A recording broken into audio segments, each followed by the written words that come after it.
Yo, what's up guys? This is Rob with Fruit of Labor Landscaping. I'm out here in the Serene Forest on this rainy day. We've been having some pretty depressing, rainy, drizzly weather all day long.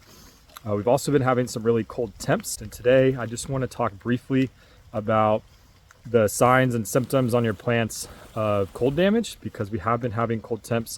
We're going to continue to have some cold temps here in the next few days, especially in here in Central Florida and really across most of the country, and the Southeast that generally isn't used to seeing cold temps is going to be seeing them. So I just want to quickly go over what that looks like on your plants and how you can kind of differentiate it from some of the look-alike causes.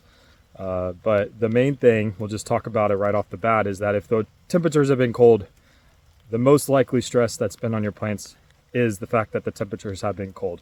But let's talk about what it looks like on the foliage itself. Let me turn this camera around.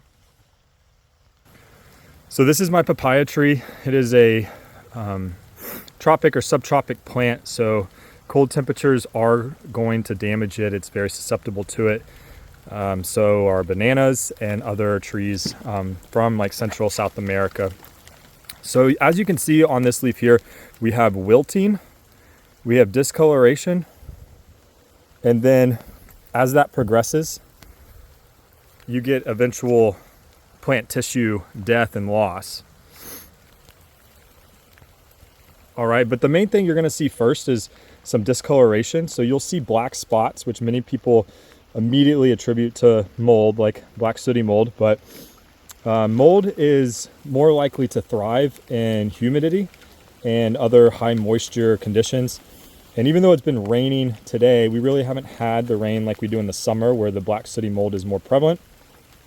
So you can kind of differentiate those black spots from being mold just based off of that.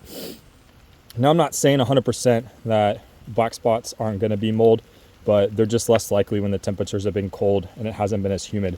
So here you see the black spots, and then eventually they turn brown. And then you get this wilted appearance, which is basically describing the way that the edges of the leaves kind of curl in. And that can also be seen when your plant isn't receiving enough water. You'll see that wilted appearance on the leaves, but that hasn't really been the case. Now, it has been somewhat dry.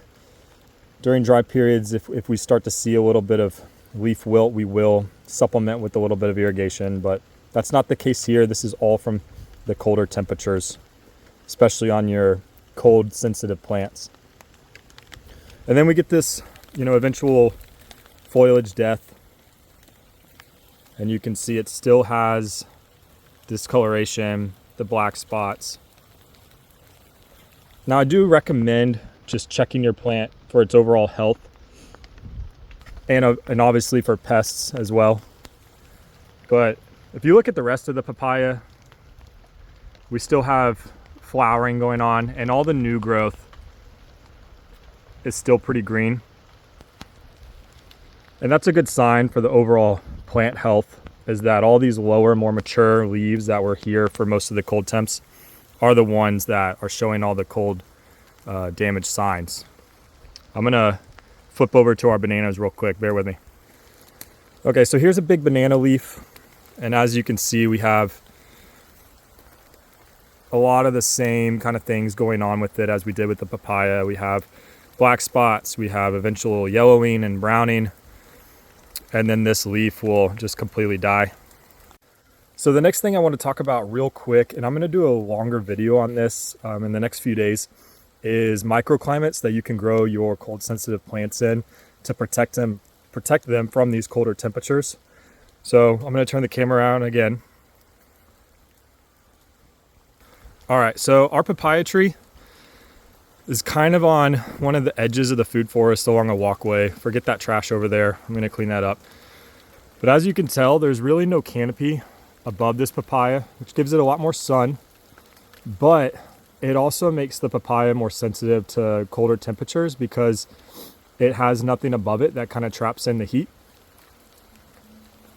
Now, if you look at the rest of the food forest going this way, we have some really good oak canopies and even a pine canopy, which are generally smaller than the oak canopies, but We have these really mature trees, and one of the reasons that I've planted underneath it, even though it gets less sun, is that we get a microclimate created by those trees. And so the microclimate is created because the canopies of these mature oaks helps trap in heat underneath. It also protects the plants from moisture setting in and then freezing, because generally the temperature is going to be warmer, but also those oak canopies protect these plants from some of that moisture setting in from the sky. Now obviously it's not going to protect it when it's been raining because the water is going to come through. But outside of that, we create a good microclimate for our cold sensitive plants. And in front of me here, this is a soursop tree, and this is a soursop tree. And both of them are underneath this big oak canopy. And when I've planted these in the past, I've put them in full sun, as you're supposed to. You know, that's the recommendation.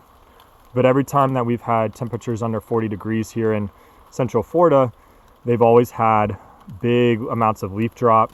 Now they rebound nice, but you do get a lot of leaf drop. And even though we've been having the cold temperatures that have affected the bananas and the papaya, our soursops, because they're in a microclimate that's holding on to higher temps, these plants are coming out way better. I don't even see the beginning stages of cold damage because they're being protected. And that's basically the rest of this row of our food forest. Not all these plants are cold sensitive, but the ones that are being protected. Now obviously this banana tree here does have some yellowing of the leaves. If we look up, we've got a little bit of a canopy there and then none there. So it's kind of like right on the edge. So if I were to try and figure out if this is actually cold damage or not, I'd be looking at whether or not all the leaves are affected, and they're not. So this could just be older leaves on the banana dying, kind of like these are down here. And like I said in the beginning, I'm gonna do a better video explaining microclimates, how you can create them, and get a little bit more sciencey for you guys. But since I was gonna talk about cold damage and how you identify it, I just wanted to briefly talk about microclimates and one of the solutions for cold damage. Thanks for watching, guys. I hope you're having better weather than I am. If you aren't, hopefully this rain ends today and then we go back to having some sunshine tomorrow. Hope you guys are having a good week. I know it just started, but I hope you're having a good week, and God bless you. Bye.